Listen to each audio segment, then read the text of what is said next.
आपको नहीं लगता फर्ज के मतलब जिस तरीके से मतलब आश्वासन दिया गया था टोरेंट की तरफ से कि मतलब शहर में जगह जगह मतलब कैंप लगाए जाएंगे और मतलब जो बिल है जो ज्यादा बिल मतलब जिन लोगों के आए उनके बिल में करेक्शन किया जाएगा, तो उस तरीके के कैंप अब लग जाने चाहिए शहर के अंदर। क्योंकि अरे आपको जब आपने बोला है तो कुछ प्लानिंग किया होगा ना बैक में, तभी तो आपने बोला कि हम कैंप लगाएंगे, हम ये करेंगे। तो आपको पूरा प्रोसीजर आपको रेडी होना चाहिए था कि आपको ये परमिशन मिल गई, कैंप लगाओ, आप टोरेंट पावर के साथ जुड़िए और उनके साथ कैंप लगाइए। अब तक ये कैंप ये हर जैसे पहले से मुमरा वालों को लॉलीपॉप मिलते हुए आया ना, ये भी उसी तरीके का एक लॉलीपॉप है, मुझे तो ये लगता है।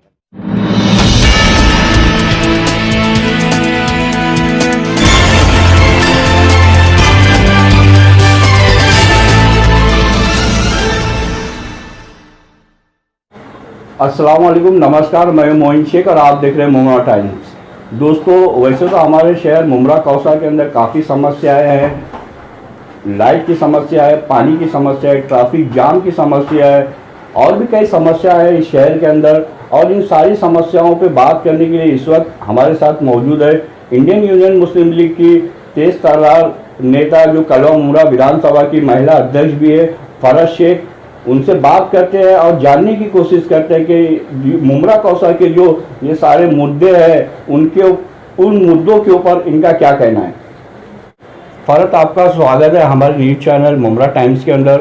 मेरा सबसे पहला आपसे ये सवाल है कि पिछले 6 महीने से लॉकडाउन चल रहा था, लोगों के कारोबार बंद थे, रोजी रोजगार बंद थे, लोग काफ़ी परेशान हाल थे।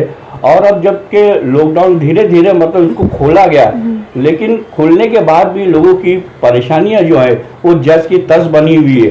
क्योंकि ऐसा देखने में आया कि कारोबार बंद होने की वजह से लोगों के पास जो जमा पूंजी थी वो मतलब खत्म हो चुकी थी। और अब उसके बाद अभी ऐसा मामला सामने आ रहा है कि मतलब है ना, स्कूल की फीस भरने का मामला है, फिर चाहे वो इलेक्ट्रिक बिल भरने का मामला है, और इसके अलावा घर है, दुकान है, उसके जो भाड़े वो भी देने की मतलब उनके ऊपर दबाव डाला जा रहा है। तो कहीं ना कहीं कुल मिला के लोग काफ़ी परेशान हाल है लॉकडाउन खुलने के बाद भी। और अगर हम बात टोरेंट की करें तो टोरेंट की भी जो लापरवाही है, जो ज्यादती है, वो उभर कर सामने आ रही है। क्योंकि ऐसा देखने में आ रहा है कि जब से ये टोरेंट आई है तो इसने तो और भी जीना मुहाल कर दिया मुमरा कौसा के लोगों का। जो बिल भेजे जा रहे हैं टोरेंट की तरफ से, वो मतलब है ना रीडिंग लेके नहीं भेजे जा रहे, वो एवरेज बिल है और काफी अधिक मतलब बढ़ा के भेजा जा रहा है, जिससे लोग है ना काफी परेशान हो चुके हैं। और बिल को लेके वो टोरेंट के कार्यालय के चक्कर काटते हुए नजर आ रहे हैं। तो क्या कहना चाहेंगे आप, ये जो टोरेंट वाले जो अधिक बिल भेज रहे हैं बिना रीडिंग के, उस बारे में? सबसे पहले तो अस्सलाम वालेकुम और बहुत बहुत शुक्रिया आपका। टोरेंट के बिल के बारे में सबसे पहले मैं तो यही बात करना चाहूँगी कि सबसे पहले तो MSCB का जो है हमारे यहाँ पर जो है वो जब तक MSCB थी तब तक सरकार का जो था वो बहुत अगर यहाँ पर बहुत मसले हैं, सबको पता है, लोड शेडिंग का मसला है और फिर कहीं पे मीटर है, कहीं पे मीटर नहीं है, चोरी की लाइट भी यूज़ हो रही है। तो ये MSCB का काम था कि आप जगह जगह पे कैंप लगाए, जगह जगह पे लोगों को देखे कहाँ मीटर नहीं है, किसका कनेक्शन नहीं है, ये सारे काम वहाँ पर होना चाहिए था। अब ये सारे काम नहीं हुए तो सरकार का मानना ऐसा है कि MSCB यहाँ पर बिजली का बिल वसूल करने में नाकाम रही, इसी वजह से हमने टोरेंट को ये टेंडर दिया है। अगर टोरेंट को आपने ये टेंडर दिया है ये सोच के उन्होंने बताया, लेकिन अभी भी वही हाल है। मैं ये बोलूँगी कि अभी तक पोजीशन जो है वो टोरेंट के हाथ में यहाँ पर नहीं आई है, ये यहाँ पर से जब सिर्फ स्टार्ट हुआ है। तो मैं ये मानती हूँ कि अभी जो है टोरेंट जो है ना वो उनको सबसे पहले तो है कि MSCB के जो मीटर्स है, आपको अपने मीटर्स लगाना चाहिए। आप क्यों किसी और का वसूल करोगे, आप अपना मीटर्स लगाइए, अब वहाँ से आप जो है वो अपना सर्विस देने, जहाँ से आप सर्विस दे रहे हो वहाँ से आप वसूल कीजिए वहाँ से। और रही बात लोड शेडिंग की, तो लोड शेडिंग तो अभी भी यहीं पर हो रही है। तो बिजली के बिल की ज़्यादा होने की जो मांग, बिजली का बिल जो बिना रीडिंग के ज़्यादा से ज़्यादा बिल आ रहा है, उसमें भी बहुत परेशानी हो रही है। क्योंकि अभी ये पूरा साल समझ लीजिए कि किसी का कोई इसमें कोई काम तो था नहीं, किसी का कोई काम नहीं हुआ, हर चीज़ रुकी हुई थी, एक जगह से थमी हुई थी। तो अगर आप उनसे इतना एक्सेस बिल दोगे और उसके बाद उनको फीस भरना है, बच्चों की घर भी चलाना है, जमा पूंजी जो थी वो उन्होंने सारी जो ये लॉकडाउन में जो है वो दे दी, तो अब वो कहाँ से पैसे लाएंगे। तो ये चीज़ है, तो ये मैं ये मानती हूँ कि जो सरकार में है अभी और यहाँ के जो हमारे जो नगर सेवक है, ये सारे जो है ना, इनको इन मुद्दे पे बोलना चाहिए। क्यों? क्योंकि ये जो सरकार में है, अगर ये बोलेंगे तो बातों को आगे जो वो गंभीरता से लिया आपका जाएगा। इशारा जो मुमरा कौसा की सत्ताधारी पद के जो राजनेता उनकी हाँ। तरफ है। मैं आपको याद दिलाना चाहूंगा कि पिछले 29 अगस्त को यहाँ की जो सत्ताधारी पार्टी है एनसीपी, उसके जो पार्टी के जो पद अधिकारी है और नगर सेवक है, वो लोगों ने एक मोर्चा निकाला था टोरेंट कार्यालय पे, मतलब जाके वहां पे धरना प्रदर्शन, विरोध प्रदर्शन किया था बड़े जोरदार तरीके से। तो उसका निष्कर्ष ये निकला था कि वहां पे ये मतलब उनको मतलब आश्वासन दिया गया था टोरेंट कंपनी की तरफ से कि जिन लोगों के बिल अधिक बिल आ रहे हैं, मतलब बिना रेडिंग के जो एवरेज बिल भेजा जा रहा है और ज्यादा बिल जो भेजे जा रहे हैं, उसका करेक्शन करने के लिए शहर के अंदर अलग अलग इलाकों के अंदर कैंप लगाए जाएंगे। लेकिन आज 12 दिन हो गए, शहर में ऐसा कोई कैंप नजर नहीं आ रहा है जहाँ पे बिल का करेक्शन हो सके। बराबर। इसके ऊपर आप क्या कहना चाहेंगे? देखिए, जो बिल करेक्शन की आपने बात बताई, जो ज्यादा बिल आ रहे हैं, ये बात की बात होती है। सबसे पहले आप मीटर तो लगवाइए, आप अपने मीटर लगवाइए, कनेक्शन लगवाइए, जहाँ पर जहाँ ये जो उन लोगों ने जो मतलब ऐसे बहुत सारे मामले हमारे सामने है, किसी का 40,000 बिल है, किसी का 60,000 बिल है, तो वो उसका हल कैसे निकलेगा? उसका अरे वो परेशान है, जो बिजली उपभोक्ता है वो परेशान है, वो टोरेंट के कार्यालय के चक्कर काटते काटते उसकी चप्पल घिस जा रही है। तो उसका तो भी कुछ समाधान निकालना चाहिए ना। उसके ये जो मीटर आप लगाने की बात कर रहे हैं, ये तो बात का प्रोसीजर है। अभी ये जो बिल लोगों को अधिकार है उसके बारे में मतलब क्या हल निकलना नहीं, मुझे नहीं लगता। मुझे ये लगता है कि पहले आपको मीटर लगाना चाहिए, उसके बाद आप अपने बिल दो ना। ये तो एमएससीबी का जो अभी भी दे रहे हो, आप किस हिसाब से दे रहे हो? तो सबसे पहले तो आप अगर आपके पास इनका ये कहना है टोरेंट वालों का कि बिल हम नहीं बनाते, बिल जो है एमएससीबी वाले बनाते, हम सिर्फ वसूली करते हैं। ये बात माननीय मंत्री जितेंद्र आवाज साहब ने भी कहा है कि बिल बनाने का काम एमएससीबी है और टोरेंट का काम है सिर्फ वसूली करना। तो मतलब ये किस तरीके से ये लोग वसूली करेंगे? आप अगर वसूली की बात करें तो आपके पास भिवंडी का एग्जाम्पल है, वहां पर भी ज्यादातर लोगों से मुझे पता चला, वहां के न्यूज चैनल से भी मुझे पता चला है कि जबरन उनसे जबरदस्ती करके जो है लिया जाता है बिल, एफआईआर दर्ज किए जाते हैं, ये सब तो ये सब चीजें भी मुमरा में आने वाले दिनों में आपको फिर देखने मिलेगी। तो सबसे पहले बात, जो ज्यादा बिल ये लोग दे रहे हैं, सबसे पहले तो आप अपना मैन फोर्स, ये जो फोर्स है वो बढ़ाइए। आप पहले सब जगह मीटर का काम करवाइए, उसके बाद आपकी जो रीडिंग आती है वो लेकर फिर आप उसको बिल दीजिए। आपको नहीं लगता फरद के मतलब जिस तरीके से मतलब आश्वासन दिया गया था टोरेंट की तरफ से कि मतलब शहर में जगह जगह मतलब कैंप लगाए जाएंगे और मतलब जो बिल है, जो ज्यादा बिल मतलब जिन लोगों के आए उनके बिल में करेक्शन किया जाएगा, तो उस तरीके के कैंप अब लग जाने चाहिए शहर के अंदर? क्योंकि अरे आपको जब आपने बोला है तो कुछ प्लानिंग किया होगा ना बैक में, तभी तो आपने बोला कि हम कैंप लगाएंगे, हम ये करेंगे। तो आपको पूरा प्रोसीजर, आपको रेडी होना चाहिए था कि आपको ये परमिशन मिल गई, कैंप लगाओ, आप टोरेंट पावर के साथ जुड़िए और उनके साथ कैंप लगाइए। अब तक ये कैंप, ये हर जैसे पहले से मुमरा वालों को लॉलीपॉप मिलते हुए आया ना, ये भी उसी तरीके का एक लॉलीपॉप है, मुझे तो ये लगता है कभी कभी। अच्छा, और क्या कहना चाहेंगे आप? बिजली के अलावा पानी की भी शहर के अंदर काफी समस्या है। मुमरा कौसा की अगर हम बात करें तो कई इलाके ऐसे जहाँ पे आज भी लोग पानी की कमी के चलते परेशान है, मतलब है ना, पानी की बूंद बूंद को तरस रहे। ऐसे भी कुछ इलाके हैं जहाँ पे रात के 2 बजे 3 बजे पानी आता है, वहाँ के लोग रात भर जागते हैं पानी के लिए, उसके बावजूद उनको पानी नसीब नहीं होता है। मैं बात कर रहा हूँ कौसा, अमीनाबाद, चांदनगर की, वो इलाके के अंदर तो वहाँ के लोग तो हद से ज्यादा परेशान है। लेकिन है ना, बात सत्ताधारी पक्ष के मतलब अगर की जाए तो वो लोग हमेशा विकास के दावे करते हैं। ना लाइट की समस्या अभी तक सुलझा पाए ये लोग, ना पानी की समस्या सुलझा पाए। तो क्या कहना चाहेंगे आप कि मतलब एक तरफ तो बड़े बड़े दावे होते हैं विकास को लेके और दूसरी तरफ लोग जो है मतलब लाइट बिजली को लेके परेशान है, पानी को लेके परेशान है, इस पे आपका क्या कहना है? देखिए, पानी एक इंसान की बेसिक नीड है, बेसिक ज़रूरत है, वो तो मिलनी ही चाहिए। लेकिन ये जो अमीनाबाद का जो आपने पर्टिकुलर इसका नाम लिया है, तो मैं आपको मुझे इलेक्शन के दौरान की एक बात याद है कि वहाँ पर मैंने पहले से ही सुना कि वहाँ पर चीज़ों पर ध्यान नहीं दिया जाता है। शायद वहाँ पर उनके वोटर्स नहीं हैं या पता नहीं क्या है, तो उनके वो शायद ये जो सत्ताधारी पार्टी है सिर्फ उन्हीं लोगों के लिए काम करती है जहाँ पर से उनको कुछ बेनिफिट मिले। वहाँ से उनका कोई बेनिफिट नहीं है, तो शायद वो वहाँ पर एरिया पर ध्यान ही नहीं देती होंगी। और सिर्फ अमीनाबाद ही नहीं, मैं आपको बहुत इलाके बता सकती हूँ, जो सैनिक नगर का एरिया है, जब हम लोग वहाँ पर सर्वे के लिए जाते हैं, मैंने पार्ट टाइम सुपरवाइजिंग बीएमसी के द्वारा की थी पल्स पोलियो के लिए। तो वहाँ पे जब हम लोग पल्स पोलियो के सर्वे के लिए जाते थे, वहाँ पे लोग पकड़ पकड़ के हमको बोलते थे कि प्लीज़ पानी का कुछ कीजिए, पानी का कुछ कीजिए। हमको सिर्फ 2 हफ्ते में एक बार पानी मिलता है, वो भी 5 मिनट के लिए मिलता है। तो ये तो बहुत बड़ी समस्या है हर जगह, हर इंसान के लिए। पानी ही नहीं है आपके लिए तो आप कैसे अपना जीवन बिताओगे वहाँ पर। तो ये पानी की समस्या ये बहुत बड़ी है। हम सत्ताधारी जो पार्टी है हमारे यहाँ पर, उसको इस बात पे बिल्कुल ध्यान देना चाहिए। आप खुद सोचिए ना, आपको अगर 2 दिन बिना पानी के रखा जाए, आप कैसे रहोगे? मैं तो मानती हूँ कि हर इंसान को ना सबसे पहले वो चीज़ अपने ऊपर लेनी चाहिए।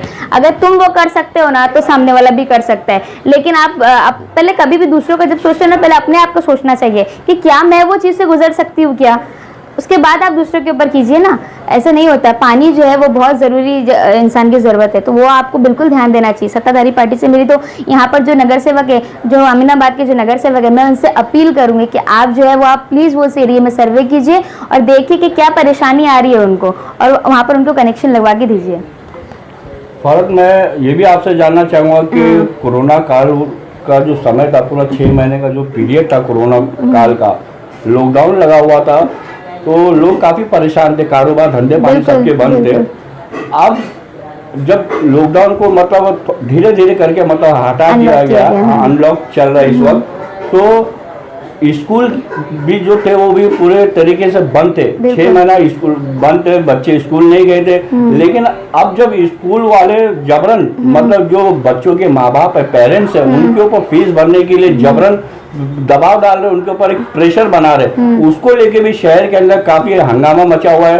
अगर हम बात करें तो अमृतनगर के अंदर जो मुमरा इंग्लिश स्कूल है, वहाँ पे तो आए दिन रोजाना सैकड़ों की संख्या में जो बच्चों के माँ बाप है, पेरेंट्स है, वो लोग वहाँ पे आते हैं और मतलब ना काफी मतलब स्कूल की तरफ से जो उनके ऊपर प्रेशर डाला जा रहा है, उसको लेके मतलब वो बयान देते हैं। वहाँ की जो नगर सेवक है वो भी मामला सुलझाने में लगे हुए, लेकिन अभी तक आप पूरी तरीके से ये मामला सुलझता हुआ नजर नहीं आ रहा है। तो क्या कहना चाहेंगे आप, क्या स्कूल प्रशासन को मतलब रियायत नहीं देनी चाहिए? फीस के लिए जो जबरन दबाव डाल रहे हैं बच्चों के पेरेंट्स के ऊपर, उसके ऊपर आपका क्या कहना है?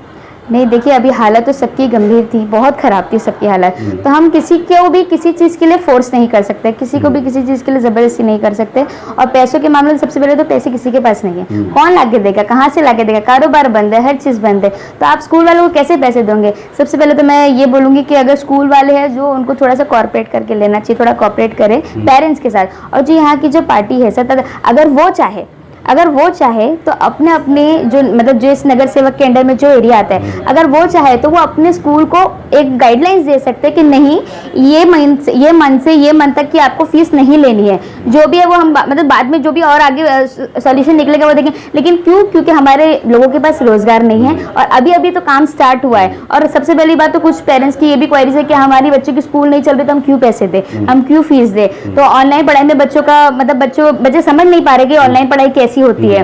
तो कुछ पेरेंट्स का ये भी बोलना है कि हम नहीं दे पाएंगे, और कुछ सच में बहुत मजबूर है जो नहीं दे पाते हैं। तो ऐसे मामले में ऐसी गवर्नमेंट की जो स्कीम्स है जो पेरेंट्स तक, जो बच्चों तक पहुंचाई जाए, ऐसे टाइम पे आपको जो सरकार में जो है ना, आपको ऐसी स्कीम लोगों तक पहुंचाना चाहिए। तो इससे क्या होगा, जो रोजगार तो नहीं है लेकिन कहीं ना कहीं से उनको सहूलत मिलेगी ना। तो गवर्नमेंट जो है वो ऐसी स्कीम जो है ना इस वक्त चालू करे कि जिस वजह से जो पेरेंट्स है, जो बच्चों के जो पेरेंट्स है, उनको थोड़ी सहूलत मिले। तो ये जो कैंप वगैरह, स्कॉलरशिप के कैंप वगैरह, ये सब चीजें चालू करनी चाहिए मेरे हिसाब से अभी। और अगर नगर सेवक जो थोड़ा दबाव डाले अगर अपने एरिया में, अपने स्कूल्स पे, तो ये ना कहीं हद तक थोड़ा रुक सकता है। जो फोर्स कर रहे हैं, आप सीधा जाके अपने नगर सेवक को कंप्लेंट कीजिए ना कि भाई हमारे ये स्कूल में मेरा बच्चा पढ़ता है, ये जो स्कूल वाले वो हम पर ऐसे जबरदस्ती फीस भरने के लिए कह रहे हैं। तो लेकिन दूसरी बात हमारे पास ये भी आ जाती है कि टीचर्स की सैलरी कहाँ से देंगे, ये भी बात आ जाती है। तो ये बहुत गंभीर मसला है, इसका सोल्यूशन निकालना थोड़ा सा मुश्किल है। लेकिन इंशाल्लाह का थोड़ा सा, अब जहाँ पर इतना सब्र किया, थोड़ा और सब्र करेंगे तो इंशाल्लाह इसका फल अच्छा मिलेगा हम लोगों को। फरज, जैसे कि आप जानती है कि मतलब मुमरा कौसा की अगर हम बात करें तो ट्रैफिक का भी जो मसला है ये भी काफी बड़ा मसला माना जाता है मुमरा कौसा शहर के लिए। आए दिन ट्रैफिक यहाँ पे जाम होती है, घंटे तक लोगों को मतलब ट्रैफिक की जाम की समस्या के अंदर मतलब बिताना पड़ता है। और कभी कभी तो ऐसा होता है कि मतलब जो पेशेंट होते हैं उनको कहीं अगर हॉस्पिटल लेके जाना हो तो वो भी फंस जाते हैं इस ट्रैफिक के अंदर। और इन्हीं सब बातों को ध्यान में रखते हुए 2016 के अंदर मतलब मनपा द्वारा मुमरा कौसा का जो रोड है, मेन रोड है, तो रोड वाइंडिंग की गई थी, उसमें काफी दुकानें तोड़ी गई थी और इमारतों के कुछ हिस्से भी मतलब तोड़े गए थे ताकि रोड को चौड़ा किया जा सके, ताकि ट्रैफिक जाम की समस्या से कम हो जाए। लेकिन देखने में यह आ रहा है कि मतलब रोड वाइंडिंग तो हो गई, जगह भी खाली मिल गई, लेकिन जो खाली जगह के ऊपर जो अवैध तरीके से पार्किंग मतलब हो रही है, लोग इधर उधर गाड़ियां खड़ी कर देते, उससे भी ट्रैफिक की समस्या उत्पन्न हो गई है। तो क्या आपको नहीं लगता कि मतलब मनपा प्रशासन को और ट्रैफिक विभाग को इसके ऊपर कार्रवाई करनी चाहिए? जो लोग मतलब अवैध तरीके से गाड़ियां खड़ी करते हैं, इसके ऊपर क्या कार्रवाई नहीं होनी चाहिए? बिल्कुल कार्रवाई, और रोड वाइडनिंग का जो काम है सीरियसली ये बहुत अच्छा काम था, एक अच्छा इनिशिएटिव था टीएमसी की तरफ से, कि जो मुमरा में सबसे ज़्यादा ट्रैफिक का मसला होता है और खासकर रमज़ान और कोई त्यौहार के दिनों में तो बहुत ज़्यादा हो जाता है ये।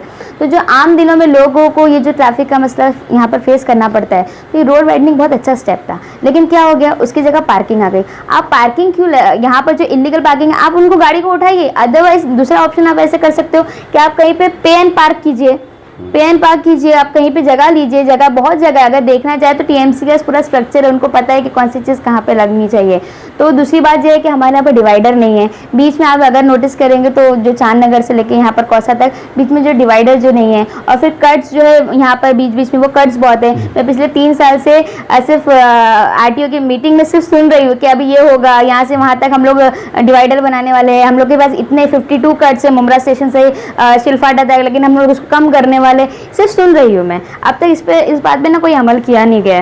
तो ये बिल्कुल वातक विभाग का ये काम है, टीएमसी का ये काम है कि आप प्लीज़ आप मिले, हम जो यहाँ के जो भी जिम्मेदारान है, जो नगर सेवक है, सबको बुलाइए, सबकी सलाह मशवरा से जो है आप ये इसका ट्रैफिक का जो मसला है ये बहुत अच्छे से हो जाएगा। सब समझदार लोग हैं, सब अपने अपनी अच्छी राय देंगे और बिल्कुल ये मसला हल हो सकता है। तो दूसरी बात ये है, और फिर जिस तरीके से जो टैक्स की बात मैं बता रही, प्रॉपर्टी टैक्स के ऊपर है, हम लोग ने लास्ट टाइम जो है हम लोगों ने कमिश्नर से मीटिंग की थी, लास्ट वीक की मैं बात बता रही हूँ आपको।